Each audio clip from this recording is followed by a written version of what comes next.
La mejor FM. La mejor FM. Señales misteriosas. Se escucha. Todos los jueves, 10:30 de la noche. Por Actiradio 87.5 FM. Estás escuchando La Onda Radio. El siguiente programa es presentado a ti por Halas Hot Chicken Wings Restaurant Dish, Home Entertainment Network, Lion Studio, La Onda Comedy Central Network.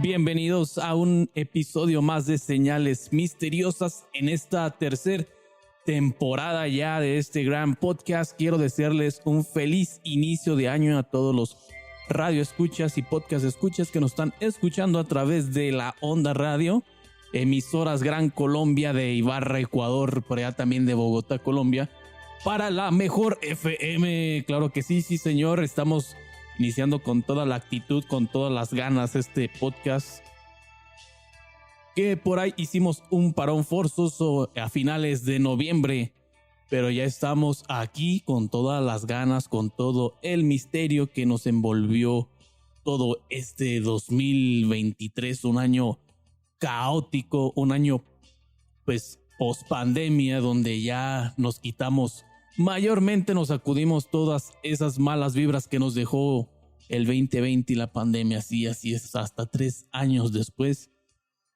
Un año lleno de conflictos bélicos, desgraciadamente, la franja de Gaza, el conflicto y la revolución social en el mismo Irán interno, así como la guerra de Ucrania y Rusia, todo el Medio Oriente, así como también lo que estamos sufriendo desgraciadamente en toda Latinoamérica. Pero aún con todos estos dilemas, con todo este caotismo que hay en el mundo actual, quiero desearles un feliz año nuevo a todos ustedes, mis amigos de Señales Misteriosas, que lo escuchan desde diferentes lugares del mundo. Nos seguimos expandiendo a través de las radios y a través de las plataformas, a todos los que nos escuchan, sobre todo en Apple Podcast. Pues bien, como ya les mencionaba yo, el 2023 fue un año donde se resolvieron varios misterios históricos que teníamos. Obviamente son muchos, voy a enumerar solo de a poquito los que yo creo más importantes. El primero de ellos es catalogado como, o nombrado más bien como, la verdadera identidad de un líder prehistórico, enterrado con una espectacular daga de cristal y otros artefactos preciosos y hermosos. El esqueleto de 5,000 años de antigüedad, descubierto en 2008 en una tumba muy cerca de Sevilla, en España, claramente nos da a entender que corresponde a alguien importante. Inicialmente, en base a un análisis del hueso de la pelvis, la forma tradicional en que los científicos determinaban el sexo de los restos de los humanos de la antigüedad, se había pensado que el individuo era un hombre joven. Sin embargo, un análisis de esmalte dental, que contiene un tipo de proteína con un péptido específico del sexo llamado amalogenina, determinó que los restos eran femeninos y no masculinos. En otros estudios, la misma técnica también desmintió el cliché del hombre cazador de las cavernas, que forma parte de una gran parte del pensamiento de los antropólogos sobre quienes fueron los primeros humanos como sociedad, como tal. Uno de ellos nos dice la siguiente frase: creemos que esta técnica va a abrir una era completamente diferente, nueva en el análisis de la organización social de las sociedades prehistóricas. Como dijo Julio Leonardo García San Juan, profesor de prehistoria de la Universidad de Sevilla, cuando realizó este descubrimiento. Por ahí tenemos les voy a dejar el link en los show notes del episodio para que ustedes pasen a ver las fotos. Lo importante de este hallazgo no solo es desmentir eso que pensamos que solo los hombres cazaban, sino el manejo de cristal.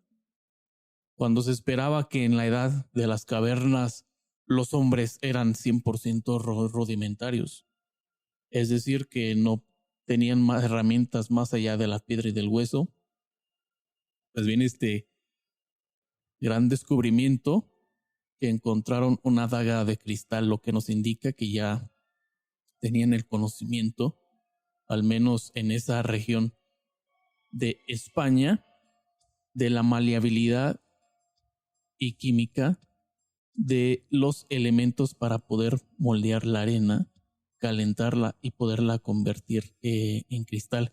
Algo muy importante, no es un hallazgo menor el pensar cómo desde la antigüedad pues no es la sociedad que nosotros pensábamos, y que tal vez lo que nosotros pensábamos era parte de ese machismo de los historiadores donde siempre ha sido gala el hombre cazador. Pues bueno, ahora nos vienen a decir que siempre no. Obviamente esto va a tardar algunos pequeños años en cambiar. Otro de los grandes descubrimientos que nos dejó este año es que por fin, después de siglos, el ingrediente detrás de la legendaria resistencia del hormigón romano fue descubierto. Y es que el hormigón romano ha demostrado ser pues más duradero que el equivalente moderno. Este puede deteriorarse en apenas algunas décadas. Tomemos por ejemplo el Panteón de Roma, que tiene la cúpula no reforzada más grande del mundo, hecho de este hormigón romano. Los científicos, detrás de un estudio publicado en enero de 2023, justamente hace un año, que habían descubierto el ingrediente misterioso que permitió a los romanos que su material de construcción fuera tan duradero y construir estructuras elaboradas en lugares complicados, con muelles, alcantarillas e incluso en zonas sísmicas.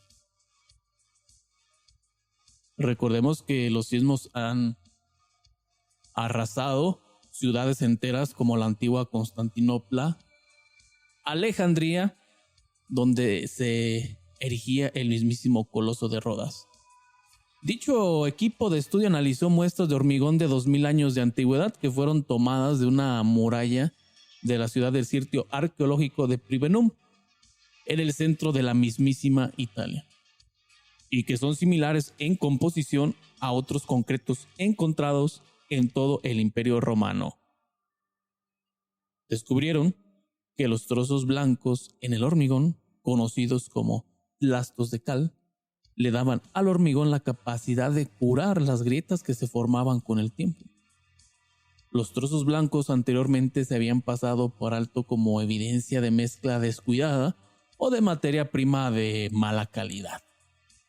Incluso en el hormigón moderno nosotros pues no se acostumbra a mezclar ese tipo de cal.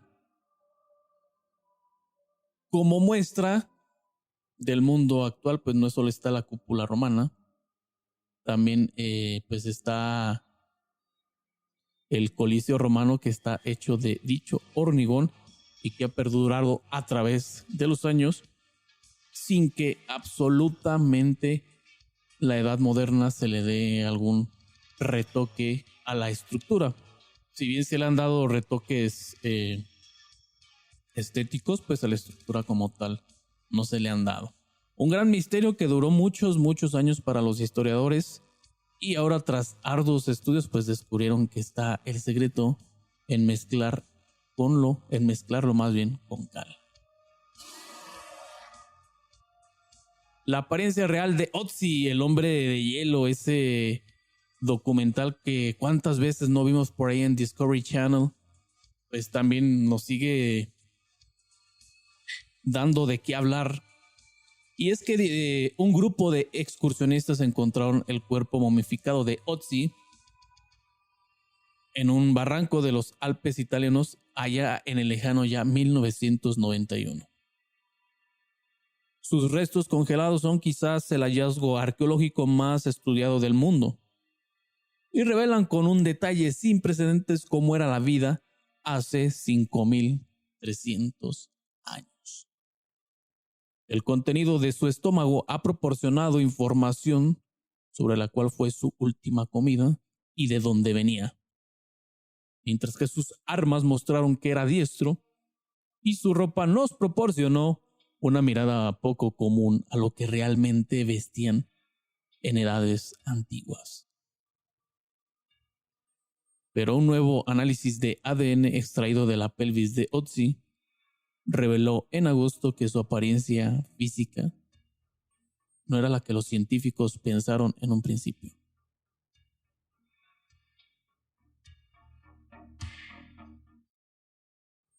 El estudio de su composición genética mostró que Otzi, el hombre de hielo, tenía piel y ojos oscuros y muy probablemente era calvo. Esta apariencia revisada contrasta marcadamente con la conocida reconstrucción de Otzi, que representaba un hombre de piel pálida, con una cabellera abundante y barbada. Lo que nos da a entender que a través de los siglos el hombre ha sufrido siempre esta enfermedad llamada alopecia, donde se nos cae el cabello.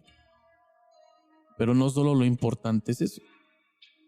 Dicho hallazgo mete aún más el misterio verdaderamente de dónde, cuándo y cómo salieron los primeros hombres blancos de ojos de color. Pues ya que Otzi era, pues ahora sí que catalogado como la primer momia de piel pálida de hombre caucásico, y ahora resulta que no.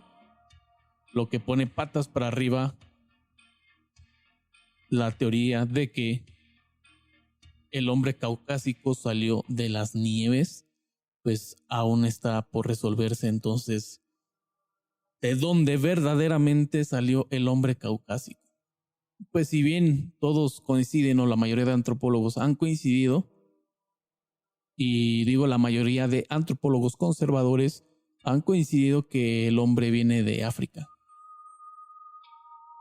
Un país con unas primaveras y veranos verdaderamente calurosos que hacían improbable e impensable la vivienda del hombre caucásico, y que según a través de los años, mientras se fueron expandiendo por Europa y por la parte siberiana de Asia, es que empezaron a connotar este color de piel característico, así como ese color de ojos característico azul y verde,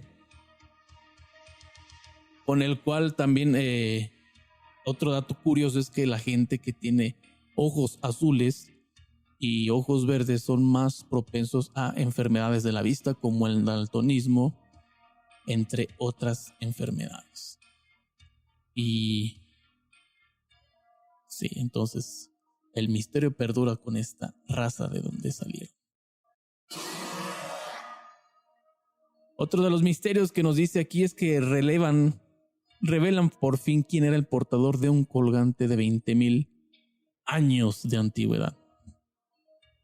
Vamos a hacer un poco de memoria, gente. Quiero que hagan un poco de memoria conmigo. Hace 2,000 años, 2024 años, nacía aquel humilde carpintero de Galilea que cambiaría para siempre la historia del mundo entero. Formador de la más grande religión de todos los tiempos. Así es, estamos hablando del mismísimo Jesucristo. Eso fue hace 2,000 años. Ya había una sociedad, se podría decir, avanzada, que se trabajaba por famoso feudalismo, reyes, nobleza, burguesía y los feudos, donde ya había carpinteros, había talarbateros, la gente que trabajaba la piel, donde había ya artesanos, sembradores, etcétera, etcétera, etcétera. 2,000 años atrás, es decir, de nuestra época ya hace 4,000 años, nos vamos al principio de la era del gran imperio egipcio. egipcio. Hace 5000 años apenas estaban los primeros vestigios de la antigua Mesopotamia, los sumerios y todas esas civilizaciones antiguas que nosotros podemos ver en los libros de historia universales. Hace 10,000 años se creía que el hombre apenas empezaba a vivir en las cavernas, empezaban a dejar de ser nómadas para empezar a ser sedentarios. Ahora vayámonos 20,000 años de antigüedad, cuando se supone, según los antropólogos conservadores, no había vestigios de ninguna sociedad. Aún el hombre, según la teoría de Darwin, éramos en parte todavía monos, dejábamos de ser neandertales para convertirnos en Homo sapiens. Y es aquí donde los arqueólogos frecuentemente desentierran herramientas de hueso y otros artefactos de sitios muy pero muy antiguos. Pero ha sido imposible saber con certeza quién los usó alguna vez. A principios de este año los científicos recuperaron ADN humano de un antiguo colgante hecho con hueso de ciervo encontrado en la cueva de Denisova, justamente en Siberia. Con esta pista pudieron relevar que su dueño era una mujer que vivió entre 19,000 y 25,000 años atrás a nuestra era. Pertenecía tal vez a un grupo conocido como antiguos euroasiáticos del norte, que tienen una conexión genética con los primeros americanos. El ADN humano probablemente se conservó en el colgante de hueso de venado porque es poroso y eso permite los microorganismos alojarse y por lo tanto es más probable que retenga el material genético presente en las células de la piel, el sudor y los otros fluidos corporales. No se sabe por qué el colgante con forma de diente de venado contenía una cantidad tan grande de ADN humano de esa mujer antigua, aproximadamente la misma cantidad que un diente humano de ADN. Quizás fue muy requerido y usado cerca de la piel durante un periodo excepcionalmente largo, como lo dijo Elena Essel, bióloga molecular del Instituto Max Planck de Antropología Evolutiva en Leipzig, Alemania, quien desarrolló una nueva técnica para extraer ADN. Nuevamente en los show notes del podcast les voy a dejar el link para que ustedes vean la imagen. Es un colgante, lo que nos quiere decir que desde años antiquísimos nuestro ser humano usaba dijes, colgantes, pulseras, tal vez en un principio como herramientas, o ya empezaba las primeras mujeres de las que se tiene detalle, ya empezaban a usar este tipo de artefactos para enaltecer su belleza. En un mundo donde no existía, pues, aunque se escuche un poco raro, imaginemos en un mundo donde no existía el maquillaje, no existía la higiene bucal como la conocemos hoy en día, lo que acortaba de manera significativa el desarrollo y la vida humana y la calidad humana, pues ya que aproximadamente a los 40 años ya eran unos ancianos. El pergamino antiguo y dañado que fue decodificado con una inteligencia artificial. Unos 1100 pergaminos quedaron reducidos a cenizas durante la famosa erupción del Vesubio hace ya casi 2000 años en el siglo XVIII. Algunas excavadoras recuperaron el enorme tesoro entre el lodo volcánico.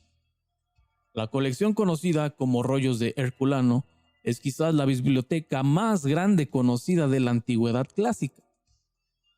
Pero por el contenido de los frágiles documentos siguió siendo un misterio hasta que un estudiante de informática de la Universidad de Nebraska ganó un concurso científico a principios del año pasado con la ayuda Federator recibió aproximadamente $40,000 por descifrar las palabras porfirias, que en griego significa púrpura. Y no es esa bacteria que nosotros conocemos como porfiria o esa enfermedad. Los investigadores tienen la esperanza de que no pasará mucho tiempo hasta que se puedan descifrar pergaminos enteros utilizando dicha técnica de dicho técnico. Otro de los más grandes misterios que nos ha develado estos papiros es obviamente en el registro humano de la sociología. Cómo vivían en ese entonces, qué es lo que vivían y cuál era su día a día, que aún están por explicarnos de a poco a poco.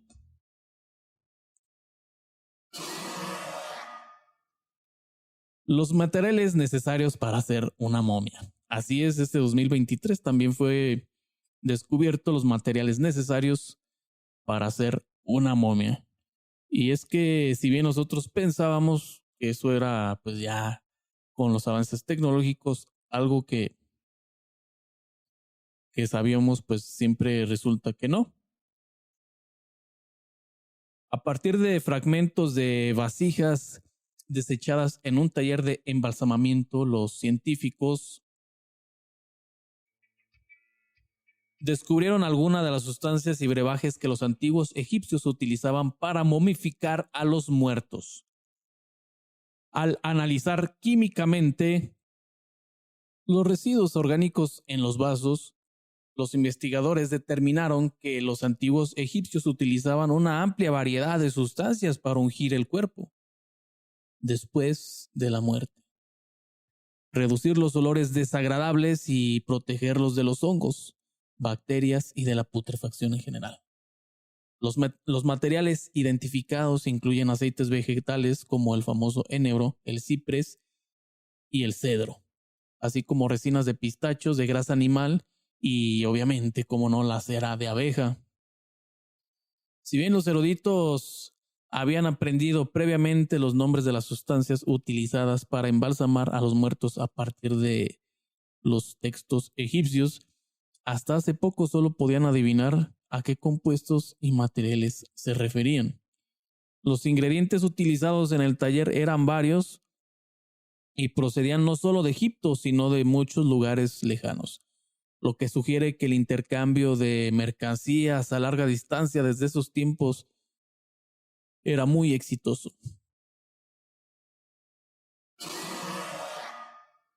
Beethoven se revela un secreto familiar, pero otro más perdura. El compositor Ludwig van Beethoven murió ya en el lejano y muy lejano 1827 a la edad de 56 años, tras una serie de problemas de salud crónicos como pérdida de audición, problemas gastrointestinales y enfermedades hepáticas. Beethoven escribió una carta a sus hermanos en 1802 pidiendo que su médico, John Adam Smith, investigara la naturaleza de las enfermedades una vez que él muriera. La carta se conoce como el Testamento de Helmstedt. Casi 200 años después de su muerte, los científicos extrajeron ADN de mechones de cabello preservados en el interior. Todo esto con el cumplimiento del músico. El equipo no pudo llegar a un diagnóstico definitivo, pero los datos genéticos de Beethoven ayudaron a los investigadores a descartar posibles causas de su dolencia, como las enfermedades autoinmunes, celiaquismo, esclerosis múltiple, entre otras, la intolerancia a la lactosa o el síndrome del intestino irritable. La información genética también nos sugirió que había tenido un lugar una relación extramatrimonial en la familia del compositor. Lo que nos dice que desde tiempos antiquísimos los compositores han sido unos tales por cuales desde tiempos inmemorables.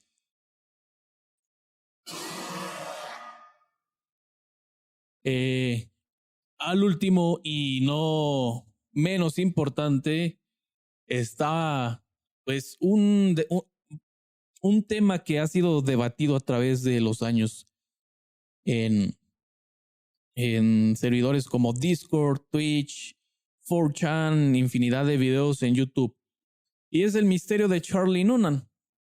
Para los que no conocen, Charlie Noonan pues era un folclorista. Defínase folclorista por las personas extravagantes que les gustaba la cultura, las leyendas de algún lugar en específico. Obviamente Charlie Noonan no es el folclorista más grande de la historia de Estados Unidos. Estaba muy lejos de ser eso. Sin embargo, su nombre pasó a las posterioridades y a la eternidad por su misterioso desaparecimiento allá en el lejano 1920.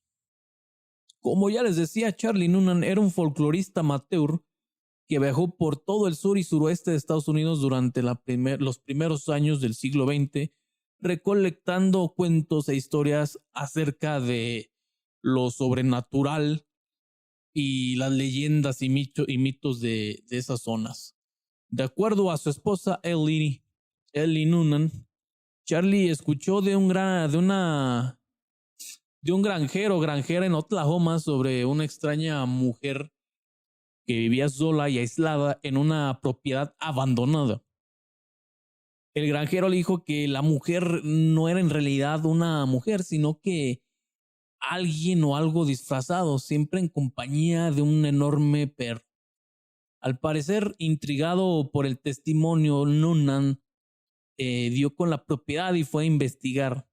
Y desde entonces, pues nadie volvió a verlo. Ellie Noonan, unos años después, fue contactada por un prestamista de Tulsa que recordaba haber leído sobre la desaparición de su esposo en los periódicos de aquellos años.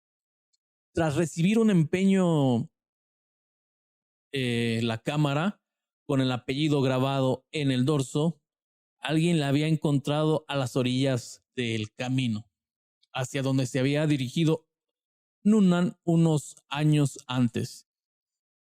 El prestamista devolvió la cámara y la señora Noonan hizo revelar una fotografía en su interior, con la esperanza de encontrar pues alguna pista o algún indicio sobre su esposo. Si la locación de la propiedad y ni el nombre del granjero se habló con Noonan, pues no aparecen en ninguna nota del investigador. Lo único que se halló en esa cámara fue una fotografía un poco perturbadora, más bien diría muy perturbadora, de una anciana mujer con los ojos brillantes y un perro a su lado. Esta fotografía para muchos ha sido desacreditada, ya que fue tomada de otro documental de un historiador de la misma época de Charlie Noonan. Bueno, unos años después, 20 años después, más exactamente de la década de los 1940. Sin embargo, ese documental no saldría hasta los años 90, donde podemos ver la misma fotografía de esta señora sin esos ojos brillosos y cargando unos botes de agua a la antigua con su vara y un bote del lado derecho y otro del lado izquierdo, y obviamente sin el perro. Entrando un poco más en contexto de los que desacreditan esta foto, se dice que fue un documental, que esta señora pues tenía un nombre. Investigué que tenía un nombre, sin embargo ahorita no. Por acá se me meneó en la computadora. No recuerdo el nombre, pero ella era un indígena de esa zona. Recordemos que en el estado de Oklahoma es un estado que colinda con Nuevo México, colinda con Colorado, con Kansas, con Missouri, también Arkansas, con Luisiana justamente, con Texas. De Luisiana era justamente Charlie Noonan. Entonces él tenía mucho que investigar. Desgraciadamente nunca se le volvió a ver. Lo que sí es un hecho es que después de ir a buscar a esa bruja, ese brujo, señor, señora, pues jamás se volvió a ver a Charlie Noonan. Bueno, ¿a qué voy? Que yo investigando en San Google, usando una VPN, es decir, una Virtual Personal Network, para cambiar la IP, pues ya que en Latinoamérica solo te aparece el mito de Charlie Noonan y no te aparece pues, qué pasó con su esposa, la descendencia que dejó, porque sí tenían, al parecer, un hijo y una hija, Charlie Noonan, con su esposa. Charlie Noonan, pues, era un folclorista, como ya les decía, que venía de una familia muy adinerada de Luisiana, que se dedicaban ya en los finales de la era de la explotación de la raza morena por allá en Luisiana en los 20s. Ya no explotaban tanto a los negros, pero él todavía era herencia de hacendados, del algodón, de la siembra de ciertas verduras, la siembra de hortalizas. Entonces él era una persona pudiente y por eso se dedicaba a esto. Siempre en un libro que a la posteridad sacó la esposa de Noonan ya al final de sus años, por ahí en los años 50, sacó este libro que se llama Vida y Obra de Charlie Noonan. Esto por dejar a la posteridad. Sin embargo, nunca se supo en esos entonces qué había pasado con Charlie Noonan. Hoy, el año pasado, aproximadamente ya a finales del año, entre octubre y noviembre, se descubrió un cuerpo en una de esas barrancas profundas de Oklahoma. Entrando en contexto, Oklahoma más ciertamente es un lugar con una biodiversidad de flora y fauna y de piso muy extensa. Tiene planos, tiene planicies, tiene llanos, tiene mesetas, parte del cañón de Colorado da ahí, pero también tiene bosques de coníferas, que es una belleza muy rara. Entrando en la historia de estos bosques, colindan con Kansas City. Kansas City es tal vez el estado de Estados Unidos con más desapariciones misteriosas en la historia de Estados Unidos. ¿A qué me refiero con esto? Que en esos bosques, desgraciadamente, se mete mucho a las personas que trabajan actualmente hoy fentanilo y todas esas drogas procesadas. Y esto no solo es actualmente, desde esos años, ese sendero era muy custodiado por ladrones, por traficantes de vino, de habanos, de la misma trata de esclavos, que si bien ya para 1920 se supone que ya estaba abolida esa ley, ese pensamiento, pues todavía no se desarraigaba de los hombres caucásicos de Estados Unidos, de querer discriminar, maltratar, violar a las personas de color morena. Y también latinos, ¿por qué no? Y justamente también los nativos americanos. Bien, pues en una de esas barrancas se encontró un cuerpo que coincide al 90% con la genética de Charlie Noonan. Ustedes se preguntarán bien, ¿y cómo es que saben que pertenece a Charlie Noonan? Como ya les decía, Charlie Noonan dejó descendencia, cosa que no te platican en ninguna nota amarillista de la parte de Latinoamérica o de México, y que en Estados Unidos sí está más avanzado el tema, incluso en el Reino Unido. Si ustedes utilizan una IP de esos países para entrar en Google, pues te va a aparecer otra información. Entonces, ahorita, pues lo que diríamos que los nietos o descendientes de Charlie Noonan fue la comparativa del parentesco genético. Entonces resulta que muy probablemente esos restos óseos, obviamente ya muy pocos por el pasar del tiempo, los animales, de hecho a mí me sorprende que aún sigan parte de los restos. Es algo muy común encontrar restos en esos acantilados de bosques de coníferas, porque como ya les mencionaba, desde aquellos tiempos era un sendero, eran rutas que usaban para contrabandear. Entonces muchas veces no querían que la gente los viera y desgraciadamente finaban sus vidas, como hoy en día. Entonces este hallazgo le da, pues digamos, cierra ya este tema de Charlie Noonan que ha sido muy viral desde hace muchos años. Incluso Dross Roxanne y otros como Magnus Mephisto, que son unos grandes youtubers de este tipo de temas de crimen real, y Misterios, que son unos monstruos en el YouTube, han sacado videos por si quieren ver su trabajo también de ellos. Y no se me haría raro que en los próximos meses o en este año, en el transcurso de este año, pues ya le den cierre a este tema que durante muchos años pues fue un misterio que había pasado con este personaje que, como ya les había dicho, no está ni de cerca de ser el más grande folclorista que haya dado Estados Unidos, y su nombre pasó a la posteridad justamente por ese desaparecimiento misterioso que pues pasa en todo el mundo. Pero como él, ya les mencionaba, era una persona pudiente, pues se publicó en los diarios, entonces se hizo muy famoso a la postre. De hecho, en el museo de Luisiana todavía ahí están los diarios en exhibición, con la primer portada con la foto y la nota de Charlie Noonan. Y pues bien, ya para terminar, quiero darles las gracias a todas las personas que se han seguido mandándome mensajes con sus historias.